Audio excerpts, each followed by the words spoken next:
I mean, the context of my participation in this is I feel fabulously privileged to have spent the last 15 years working in, with, for, alongside family businesses from the 11th generation to the first generation, and then today, serial entrepreneurs in their third generation. So first generation unicorn tech founder in his early 40s, probably. I'm not them yet, but I do a lot with and for them. But I still feel that I have the privilege of network that working with them has given me, and the privilege that I'm in the top 2%. And so in a capitalist society, I believe that we all have a moral burden to give in ways that we can. So my wife and I are donors to a couple of charities on a regular basis. And touching on the NextGen point, my wife is a NextGen of a fourth generation, small but UK business family. And I'm partner to a fourth generation member of a UK larger, well-known business family. What scares me is that, touching back on our venture capitalist conversation, is we've slightly lost our way. We've pursued for too long the wrong ambitions. And in that, controversially, growth at all costs is the wrong North Star. So when governments say growth, growth, growth, growth, growth, I just think you've got it all wrong. Because in that journey of growth, even in advanced economies, we're leaving people behind. And I think there will be better placed people than me on this panel to talk about that. The endemic problem of homelessness. But the flip side of the coin, and there's always a flip side of the coin, what excites me, I've spent the last 11 years in Asia. I was previously in the military. I think Sophia will touch upon Afghanistan, which I know is her area of focus and passion. But what excites me, and the two projects that my wife and I fund, and I am an advisor and board member of one of the charities, and I'm a volunteer advisor to another, is the opportunity that exists with funding education-linked projects, and through education, creating equality of opportunity. So one charity that I support is called Young Founders School, and we generate tech-based innovation curriculum for school-age children. And then the second charity that I volunteer for and support is called YouGo. And YouGo has the big, hairy-ass objective of being the world's largest scholarship program. So not the Schwarzman Scholarship, which gives 8 billion or whatever it gives and funds 800 scholars. Rather, let's raise potentially 100 million, but sponsor 100,000 women. So it's focused on women to get into tertiary education in places which are close to where their source is. So rather than sending the most talented woman from the Philippines to Stanford, rather send 200 women from Davao in the Philippines to Manila University. And through that, give them and their entire families opportunity, because you will, talking about the circularity of capital with the PayPal mafia and venture, by educating young girls and young boys through Young Founder School, but then by educating women who are, the underrepresented element of society, particularly in these non-advanced, economies, or whatever terminology you want to use. I don't like developing an economy, but whatever. By educating women, you create so many adjacencies in society. And that, I think, is truly exciting to think that, in a troubled world, we have Philippines, Nepal, India, Bangladesh, huge swathes of Latin America, huge swathes of the Middle East, where by educating women, we are going to create real opportunity for society and for economies to thrive. Here. So I've been educating women and girls since I was 25 years old, and put my career in the city on hold to go out to the Hindu Kush and set up a school with a focus on girl child education high up in the Hindu Kush at the height of the Soviet war in Afghanistan. And that year changed the course of my life. From then on, I had this sort of impact focus, and we went on to set up 250 schools for girls because we understood at the time that it was the silver bullet really for everything. If you educate a girl, of course you educate the whole family effectively. It brings the entire community up, and that's what we've seen. Everything I do in equal measure excites and scares me. Because I take on enormous challenges and then raise small armies to come and deliver the impact. So an example is the last 3 years, as I think you know, we've been leading a volunteer group called the Future Brilliance Task Force to evacuate high-risk Afghans, including the famous green-eyed Afghan girl, Shabat Gula, who's photographed by Steve McCurry on the front cover of Nat Geo. So she thought she was a high risk because she was from a village that had a high concentration of ISIS members. And I was contacted by Steve McCurry through LinkedIn, actually. I'd not actually met the guy, even though this photograph had in some way inspired my whole life. And we were able to pull her out with the blessing of serendipity and some extraordinary connections that came through a conference like this, actually, with the head of the Italian Secret Service, Elisabetta Belloni. There's a whole story behind it I don't have time to tell you now. But it was really a nail-biting experience, and every single day there's another one. So even today, I was just sitting there just now answering one of 2 military families that we have under our care in a safe house in Pakistan. This is through Future Brilliance, our non-profit. The 2 families were trained and fought alongside the SAS, but were among the many that have been caught in this sort of bureaucratic sort of no man's land. And I've had to be hiding them from the Pakistan police, who came round 3 times to the safe house last week to threaten them with arrest, deportation, which would lead to torture and inevitably to death. So this is a sort of my daily bread. I had a meeting with the head of the Italian intelligence in January to thank her for the work that she'd done to help us. And she said, "What are you planning to do next?" So I said, well, all of this experience of managing highly traumatized, at-risk Afghan refugees got me thinking about the migrant crisis, the refugee crisis, and reading up around that subject and really thinking about how this whole sector needs to be disrupted, as everything else has been disrupted in the last 5-10 years. It also put me in the path of the head of the UNHCR, the IRC, the IOM, Institute of Migration, and so on, while I was trying to get these people out and accepted in different countries across the world. And I learned, to my horror, that the UNHCR has an annual budget shortfall of $5 billion a year today. And that's with around 137 million people displaced by mainly conflict, but also increasingly by climate. And there isn't any strategy in place to deal with this problem, to manage the shortfall.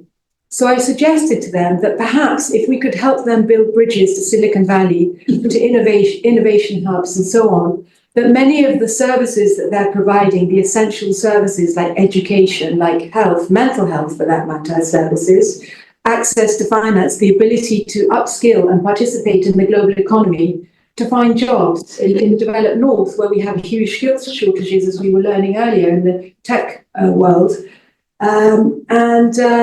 And they said, we've been trying to reach out to the private sector. We really struggle with that.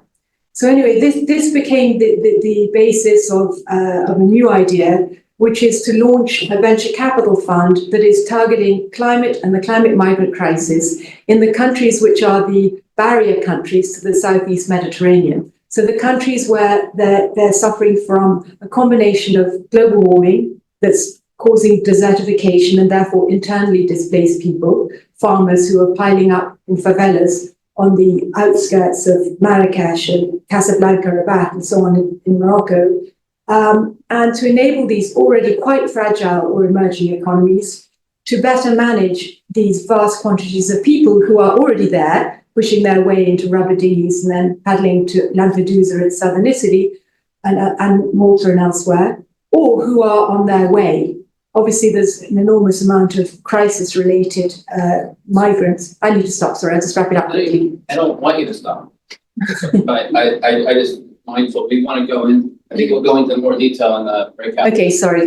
No, I just want to, there's so many great people here. I'll pass it on. Thank you. Thank you. Sorry. Just before you tell me off, what exactly do you want me to focus on? Well, really, it's the same question. It's early days. What excites you and what scares me? So I start my work with a fundamental assumption that we can never solve the problems of the world because they're only a manifestation of people's inner world. And because I perceive that to be true, if I am really to start to address the problems, I must address root causes. So I've been spending time in my version 2.0 of life of really helping business find purpose. And also interesting is that there is not so much purpose in business, it's lacking. And what is really lacking is the mindsets that are necessary to actually bring purpose to life. And those mindsets can only be acquired through deep inner work and transformation. And I'm deeply passionate about quantum physics, really deeply. I studied a lot, the connection with the neural pathways of the brain, with spirituality and physics. But I would love to take a pill that will turn me into a quantum physicist. It just doesn't exist, right? Which means that I have to do the work to get there. And that's the same for everything. You can only create a world that is just and fair if you can imagine it. And I think if we ask most people in the world whether they can really imagine a world where everybody loves each other, where there is no discrimination, peace for all, right? Nobody's going to tell you, yeah, I can imagine that world. We can't. And if we can't imagine it, we can't create it. And the third assumption that I have in my work is actually from Albert Einstein, that we can never solve the problems with the same mindsets that have created them. So a mindset change is absolutely necessary. I attended a great Indian guru who came to Dubai. His name is Sadhguru. I don't know if you've seen him. He's the Indian guru with the white beard. He speaks at Davos and the United Nations. And he was speaking on a project called Save Soil. So he believes that the earth is dying because the organic content necessary to create nutritious foods and products is being killed by the pesticides and chemicals that we've been putting in the ground. And he had an audience of 10,000 people. I have never been at an event in Dubai. I've been there for 25 years where there were 10,000 people. And so I invited to my house a couple of days later his head of partnerships and some other disruptive, like young consultants that run an organization called Futura. So I asked the lady, I'm like, listen, the guy has like 10,000 people in his audience, maybe coming from my American corporate background, it's like, I said, where was the call to action? One slide, 3 bullet points, let's do it, right? And she just looked at me, she's like, that's not what Sadhguru wants to do. All he wants to do is plant seeds of awareness, right? So I think that it's necessary for business to come to the table. It's necessary for family business to come to the table because I think they've lost themselves somewhere out there in the wilderness, doing their own things and building their own legacies, right? But in places like the Middle East, family businesses run 80% of the economy, right? So they must be part of the conversations. They must be there with governments, with the United Nations, with the World Economic Forum. They must know what the sustainable development goals are. So I think that there is a lot of work to be done there. And maybe just one last point on what really scares me is really the lack of human consciousness and an understanding, like a failure of understanding of how everything is interconnected, and really just talking about money without thinking of what problems do we solve for people and planet as a business is really a big elephant in the room. We tend to like an uplifting note. I don't have. I'll just start with what scares you. I will actually. Hi everybody, my name is Sept. I'm the founder of Impact Labs.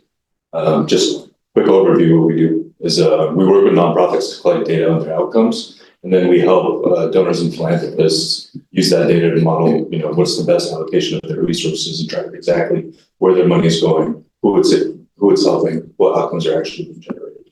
That's my background. I guess one thing that does concern me is related to a generational shift that we're seeing And many of you who work with family offices are seeing a lot of this firsthand as the millennial generation is taking over more and more of their family's finances and decision making. The priorities and ways that they approach allocating funds, both on the for-profit and the philanthropic side, are changing. Modern donors are a lot more impact oriented. They want to see data. They want to see hard, tangible results. They're not as emotionally motivated as previous generations may have been when it comes to philanthropy. However, nonprofits are really struggling to meet this demand for additional data and additional insight into impact. And what we're seeing is a schism that's kind of expanding, where donors are expecting to see more data. They want to know where their money is going and what it's accomplishing. I think something like 75% of millennials stop giving if they don't see immediate metrics into their impact. What's happening now is not all nonprofits are able to provide this to them. So giving overall is pooling more and more with a smaller group of very large global brand name organizations, because that's the safe bet. That's what donors are familiar with, and that's where they're going to put their money. However, these large organizations are not necessarily the most efficient allocation of capital when it comes to that. And what we're seeing, especially since COVID happened, these smaller grassroots level nonprofits, which are actual practitioners in the community, they're the ones actually carrying out these programs and helping people day to day. They're being starved of funds, they're starting to disappear. Their scope is shrinking. And as money shifts away from them, a lot of the amazing work that they're doing will no longer be able to be provided to the communities they're involved. That is a big fear that I have, and that's something that we're really trying to tackle. The flip side of this generational change, I think, is that while millennial donors are a lot more impact-oriented, they also are much more passionate than previous generations about philanthropy. I think 74% of millennials consider themselves to be philanthropists. However, that same number for Gen X is 48%. It's a huge shift in mindset. If we're able to meet that expectation and that need, we will see basically a huge influx of targeted funding that we can put to great use. There's a common problem in the philanthropy world. People refer to it as the 2% problem, where in the US, at least, charitable giving has been pinned at 2% of GDP for like 50, 60 years. It just hasn't changed. No matter what people try to do, they haven't been able to pick that number or increase that amount.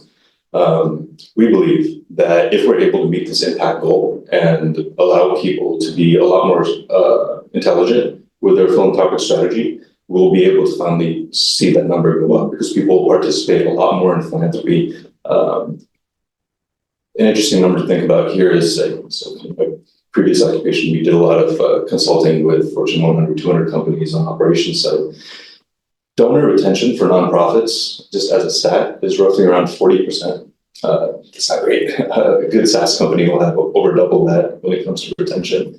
If we're able to provide a much more compelling, modern, data-driven experience to donors, they won't churn out of the system. Their involvement will increase, participation will increase. And the fact that we're now able to make data-powered decisions means that people will start pooling their resources together. The actual change that we're able to create will be many magnitudes more and more long-reaching than what we have been able to do in the past.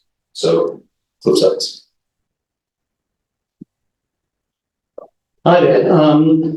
I'll just briefly say a big issue because a lot of people in the UK will probably know. Probably the most trusted social brand in the UK. We started off as a magazine. Vulnerably housed people, vulnerable people buy the magazine from us, sell it double to the public. We worked with 4,000 people last year. They owned 4 million people. 200,000 people bought the magazine. Unique people use in our digital channels. We had 8 million unique users. We have a recruitment business to put people into work. We then went into, well, I'm here, into the investment world. We were co-founded by Gordon Roddick, the chair of Body Shop and Anita Roddick's husband, as a business solution to the social crisis. We've now invested in 158 social businesses, and we've gone into public markets where we've co-created big public market funds. One I was just talking about, Columbia Threadneedle Social Bond Fund, which is $1 billion franchise now. And then I co-founded the Big Exchange, which is a retail platform for impact funds, 70 funds, 60 billion AUA, 27 asset managers. That's one here. I don't quite know how I got it here because I'm a printer. So what scares me is that philanthropic GDP goes up. That's what really scares me, is that we need more philanthropic money to solve the problems that we need to be eradicating. We need to be eliminating philanthropy, because that tells us that we've created a fair, just, opportune world. Yeah. And so that, sorry, I'm being a bit provocative here. Trying to fire I want to get rid of financially, right? And what excites me is actually what I get obsessed by. So I keep telling myself, just because I have an idea doesn't mean to say we have to do it, but this one we're doing. A lot of people look, sorry, I'm not picking on you because I think you're doing a great job, right? But there's a lot of data out there that people think is about impact, but public data that's there, that's often the wrong data, shoehorn data, missing data, and so on. And there's a lot of people, including some people here, unfortunately, who think they know what people want to be, how they want to be impacted, and they claim they're impacting people. But has anybody ever asked those people, what's it done for you? What's it done for your communities? So I got this obsession about this, and we've actually got a global bank to finance this project where we're using a tech partner with AI who co-create brands for 42 countries, NHS, Samsung, Nike, Lego, and so on. And what we're doing, we're using that platform to ask people how they've been impacted, ask those communities how they've been impacted, and if it's made a difference. And that, for me, is really what I'm about, is let's democratise finance as we do, and we try and do, and democratise impact, and not have the arrogance to say, this is what these people want. Let's ask people what they want and invest in businesses and social businesses that eradicate and dismantle poverty. Yeah. Thank you. I'll be brief. I'm a co-founder of Impact Labs. My name is Srikar. Shab already gave you an overview of Impact Labs, so I'll answer these two questions from the standpoint of nonprofits. And this is maybe something Nigel and we can agree on. What scares me a bit is that years and years, and frankly decades of charity evaluation has really been focused on the wrong metrics, harmful metrics. And I think it's a concern of mine that it's kind of shaped how donors and philanthropists think about nonprofits. Things like overhead ratios come to mind. First and foremost, really what we should be focusing on are the results, the outcomes, the people that are being helped, how they're being helped. And I think that's what really drives our impact analysis. The model that we've created focuses on, the breadth of impact that a nonprofit creates. So, for example, how many people have they helped? But also the depth of impact. How do they help them? Just because, two organizations each fed 100 children doesn't mean they fed them the same things. The depth of impact and the results and the impact that goes beyond just the numbers is something that we really try to get to. So changing that mindset, this is, I think, the mindset shift, not quite in the same way that you were talking about, Roberta, but I think for donors, changing that mindset is something that we really try to do. And then what excites me is, again, from the nonprofit angle, just in the US, there's 1.4 million 501c3 organizations, and there are just so many nonprofits. Just working with nonprofits, meeting really impactful, exciting nonprofits that are on the ground in the communities that they're helping is what really excites me. And helping donors discover those nonprofits that are doing the work that the donors care about is, I think, the most exciting part of what we do, and helping donors discover, learn, and support grassroots grassroots level nonprofits is, I think, an exciting opportunity. All right, this deserves to be a 2-hour panel. But that is the most exciting thing. I think our legacy at 361 is going to be all about this. And it's actually taking some but not all principles. Because I think we were talking about asset allocations, really we should be experimenting more and backing things and be data-driven, partner-driven, but also data-driven and finding a lot of balance. Finding it, something's working. Like, so what was it? Someone was mentioning, was that dementia? It was someone that came up earlier. Who was talking about dementia? Nicholas was talking about alcohol. That's right. Is Nicholas here?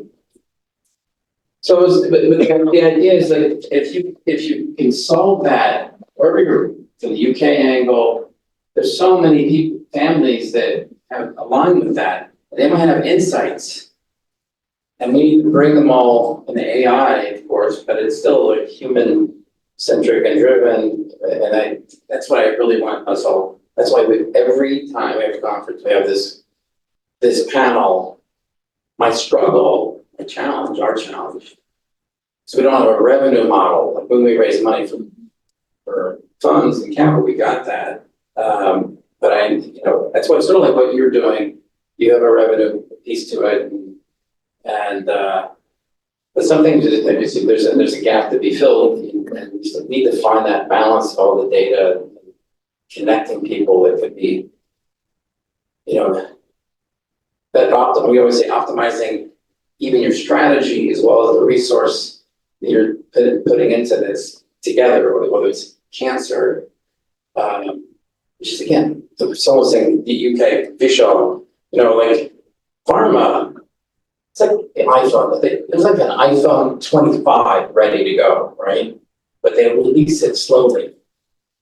Pharma is the same way. There's like I think it's another issue that we just have to get through the pharma mafia to solve these things.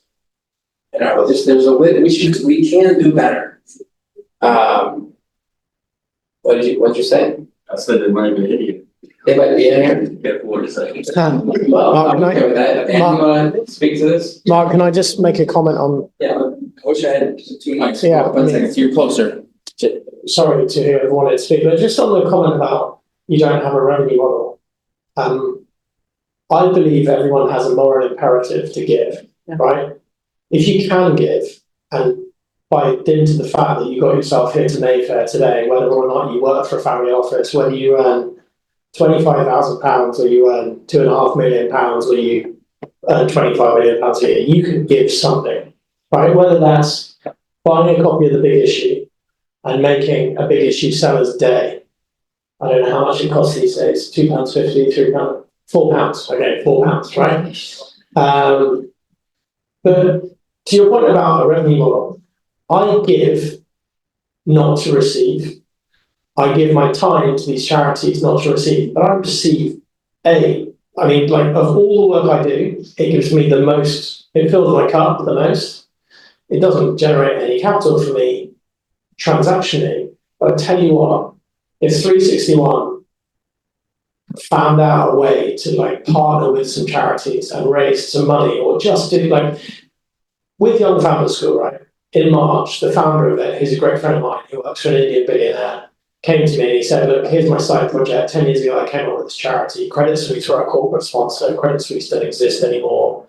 We are toxic within UBS, even though we're a charitable project. They don't want to touch anything that Credit Suisse had to do with. So literally, we got sidelined. He's like, who do you know that I can speak to who will give us $50,000 to keep the lights on in our charity? And I went, you're doing this all wrong. You work for a billionaire. He's got billionaire friends. I've got billionaire friends. I've got lots of centimillionaire friends. Let's just invite them all into a room and organise a gala, and I will auction them some items because I used to work for a hospitality billionaire, and I will go to my hospitality contacts and I'll get some nice hotels. And we raised $500,000 in one night. That Wow. was like 2 weeks ago? 2 weeks ago. I saw that. Wow. And, I spent probably, a couple of hours a week for 6 months working on that project. But do you know what's happened out of that? Another Indian billionaire who I've never done any work for has now said, hey, let's go for lunch. I want to know more about what you do. So I think you just, the whole adage of give not to receive, but your cup will overflow when you do it, because just the emotional value of it is great. But also people will come to you and go, how can I help? And you will find that the people who have the most to give will actually open up to you more when this becomes your guiding North Star. My point was less, and I love that story, less of, like, I want to be more systematic about this. I have systems in place for the revenue-based things, and this is, I've been taking inventory and learning and guiding, like, connecting. I feel this we can find those, do what you just did, or you say you're gonna do this, and we have a way of doing it so that you don't have to spend as much time, like that you can catalyze it. We can catalyze these things better and faster without a revenue model. I'm just struggling having systems that help, which you're probably gonna solve for. And if I can offer, there's like a German guy based in London, yeah. German guy based in London. Cambridge educated blockchain geek. So I think Impact Labs and his organization's called Polania. And I think they're looking at, and part of it is how do you create value, exponential value in this network. So I think we gotta put you guys together because they want to solve the same thing. They're coming at it. Speak to this. Yeah. I wrote a paper on this. You wrote a For paper. a social environmental economical fund for circular economy and decent urbanization. So I had to share paper.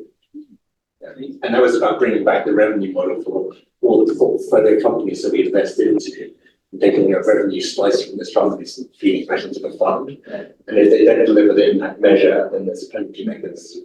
So if it's equity or bond investment, basically you can pay back into the fund. I'll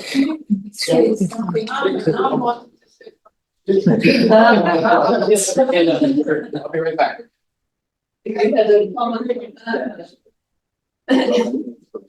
Hi, first of all, I wanted to say that I couldn't agree with you more that the more you give, the more you get back. I think that's just a brilliant model. And I think we have a problem with the rich-poor divide in the world. The rich are getting richer and the poor are getting poorer, and ultimately there's going to be some catastrophic experience that we're going to have. So we do need to address it. Just going to comment on dementia, we partnered with Jackie Stewart. I don't know if people in this room know who he is. So Jackie Stewart was one of the leading racing drivers in his day, and his wife has dementia. So he's taken the learnings from Formula One driving into laboratories to cure dementia. So that's his model. He came to us to find the best scientists that we could put together. He's got the money, we've got the money. How do we do that? And we had a day yesterday at one of the Formula One places where we had 50 top scientists, all involved with Formula One McLaren. We had Aston Martin there, and they had data scientists that were actually now working in the lab with neuroscientists to see how we're getting cracked dementia free. We haven't got time to waste. 1 in 3 of us is going to have it. But we also have the cancer question. 1 in 2 will have cancer. We have infertility rates dropping worldwide, irrespective of socioeconomic status and where you live.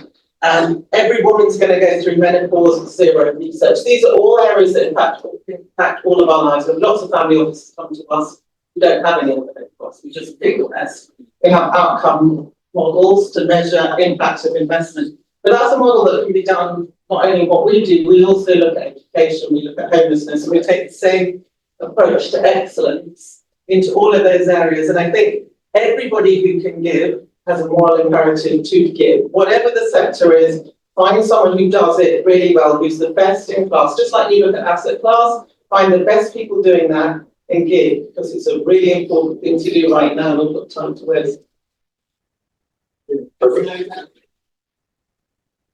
2 seconds, one other person. Can you mute yourself? Yes, hi, my name is Eleanor Ross, and running multi-family office based in Mayfair. I'm also CEO and founder of the innovative digital bank called Simplify. We're still building it. And on the other side, philanthropist, I call myself, because it's I created 3 charities that are close to my heart, and one of them called the Soul Care philanthropic organization. It's helping people with the cancer, because my mom passed away from cancer, and 2 of my friends who are still young have cancer, and there is no marketing research, there is no moral support, like psychological moral support. There is only BUPA. You need to wait for 6 months, and then another for the first appointment, and then another 2-3 months. But when you're devastated, when you've just been diagnosed straight away, you need it. But my question is also to Mr. Sharan, for the small charities, and we are a very small charity, and at the moment it's a bit self-funded. How much is because you're talking about donors and you're talking about philanthropists, the big organizations like Rothschilds or Wolfsons. I went through them, and you need to apply actually similar to an 80K Smart Grant. You do the application. It's not random. It's you provide you have a charity certificate regulated by the charity commissioner, but you need to provide your annual accounts, you need to write, you need to who and how many people you help exactly. So it's not random. But my question is, is that there are lots of small charities with good causes, and we do need, and we don't have much funds to do the big marketing campaign. We even like GoFundMe or something like this, people could be skeptical because they don't know you and they don't know where this money will go. So how do you help small charities that really want to help people in need?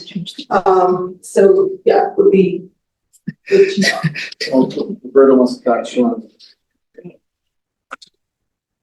Yeah, I think you touched on a very important topic. This kind of also feeds back to what I was saying earlier about how giving is pulling more and more with larger organizations, because increasingly those are the only organizations that are capable of applying to these extremely rigorous grants and actually having teams dedicated to gathering data, analyzing data, creating reports. It's a lot of work, and it's important work. However, personally, I believe a nonprofit's job is operational. They need to be doing good work with people or for their cause. They need to be administering their programs. Data collection, analysis, grant writing, report generation, these are tangential. They're important, but it's not core to their cause. And that's why it falls where we said a lot. Specifically at Impact Labs, that's kind of a bridge that we're helping to gap, in that we work directly with nonprofits to be that data and research branch for them. So whether that means conducting surveys and research with their recipients of their programs and following up multiple years down the road and seeing, what was the downstream impact of your program, whether it's, analyzing data sets that they have access to, they just don't have the capabilities of parsing them and coming to conclusions themselves. That is a service that we offer for programs. And it's on subscription basis, and it's great. It's so this touches on something else that I want to talk about. Because, as I said, we're limited in funds. Sure. We have an expensive. He's coming from the buy side, the donor side. Is to make the donors smarter. And part of it, I think, hope, is that you find innovative or emerging managers and funds, but also, in this case, programs, right? And then we experiment. We not put big dollars, but we learn, get data, go bigger. That's sort of like what we were talking about earlier. But we need to give you guys a chance, and that's sort of like seeding or early programs. But I know everybody wants to talk. We're also going to have tables 13 and 14 at the back to continue this discussion. But any last quick comments on this or other points, and then we'll do the breakouts. So I think I am really in Nigel's camp, because I think we really need a system change, right? So I hear charities, I hear foundations, I hear philanthropic efforts. They really haven't fixed the problems of the world. They haven't even scratched the surface. So I think, I was having a really meaningful conversation with somebody called Bruno Roche, who was the former chief economist of Mars, who set up something called Economics of Mutuality with the Oxford Science Business School, and they published a book with Professor Colin Mayer called Putting Purpose into Practice. There is like massive data behind it. They prove that purpose-led businesses outperform stock markets, 30% higher innovation levels, 5-time customer retention, loyalty, right? And he was like, the day the book was published, I thought that, soon there would be a queue of companies coming out and it's like, I want to be a purpose-led business. It's like you could hear the pin drop in the room, right? Because it's not about the money, it is really the mindset that is going to create it. And so we continue the discussion, and somebody here also in the audience asked me yesterday, it's like, how can we actually impact the system, right? And so for me, there is two fundamental parts. One is the education system that definitely has to change, where we can actually, start to plant seeds and drive change there. There is today a coalition of universities that is hosted by the United Nations with the Harvard, Columbia, Princeton, INSEAD, and Oxford, looking at transforming the curriculum of business schools that actually farms out a lot of us who have been to it. And I think that that's a great beginning to start doing that. And the second part, I also thought, I run a purpose-led impact consulting firm. I was like, I'll never live long enough to even really change the system by 0.001%, right? So how do we actually change it? It's actually imposing legislative frameworks that are actually going to impose how business is done and impacting the system. So listen, there's so many market solutions, every little bit helps, but if we are to change the system, let's really have really meaningful conversation of how you're going to do it. Next to what you're doing, or we're doing together. Yeah. This is, this is what Roberta did. Do you want the mic? I'm afraid of ruining this. So this is, Roberta did this amazing program in Dubai last year, and then she wanted to do in Africa, and we sort of detoured the KSA, and now we'll be Europe and beyond. But the purpose of this, I think, is aligned with this panel where we're all discussing. We're talking about what's happening around the world. We know most of this information, but the themes really means, right? It's purpose, leadership, AI for good, innovation, the narrative around women and NextGen's empowerment, right? So these are,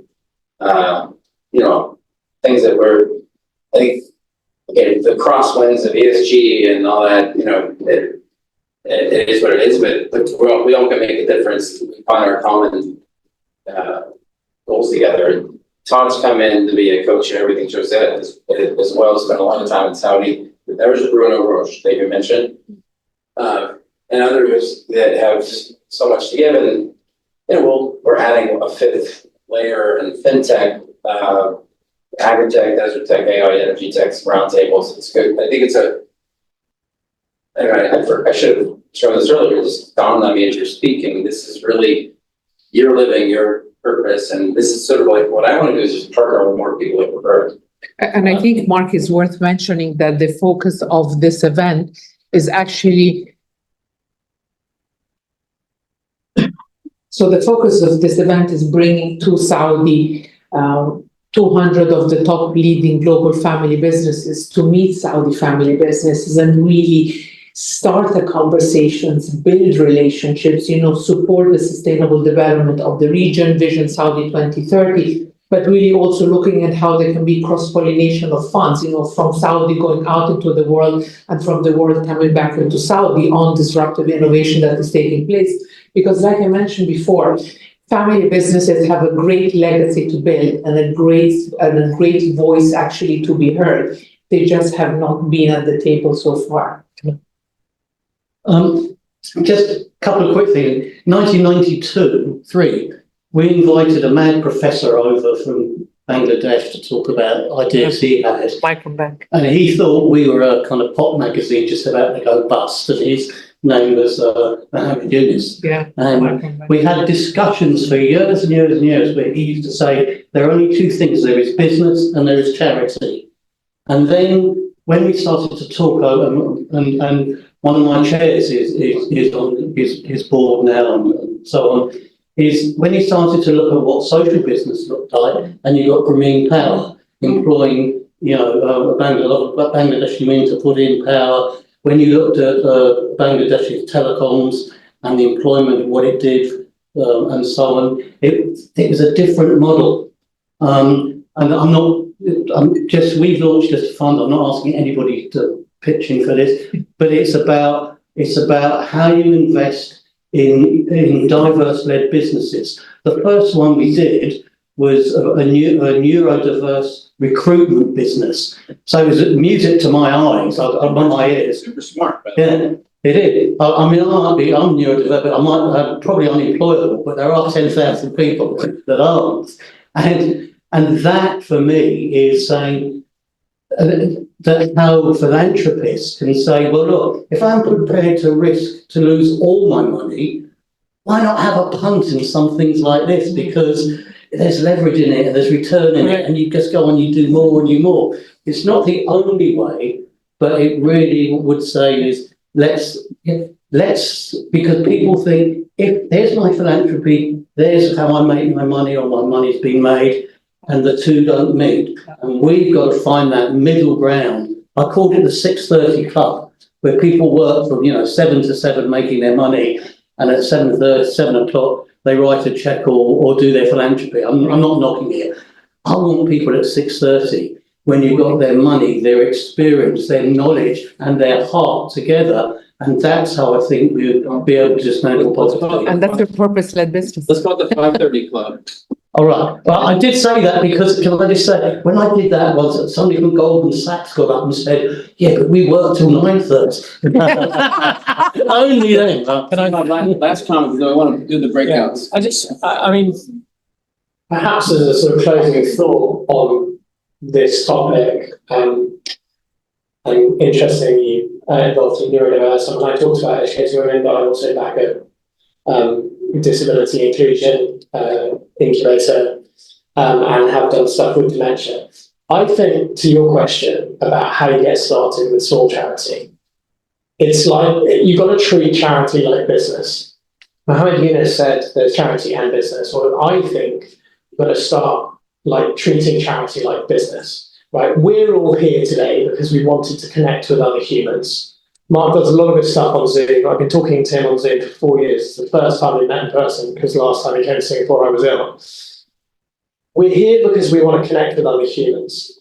When you start a small business, and I get founders approaching me the whole time because my LinkedIn profile indicates that I might know how to access capital. I say to them, have you tested this with your family, your friends? Have you spoken to them? And can they give you any money? If they can't give you any money because you have no money, you're coming from a low base, but at least you've asked them to validate your idea, you've gone one step along the way. Great charitable initiatives wouldn't happen without very brave people like Sophia going into hard to solve, dangerous parts of the world, right? It's about humans connecting with other humans. And so my response to you on how you do it is, and how I think 361 should do it, is you've got the brains trust here. We're not going to solve all the issues. You're doing some amazing stuff in Saudi Arabia. You're doing amazing stuff around a lot of the SDGs. But pick one initiative per year or per quarter and go, do you know what? I'm going to organise an event where we're not going to do any of this business stuff.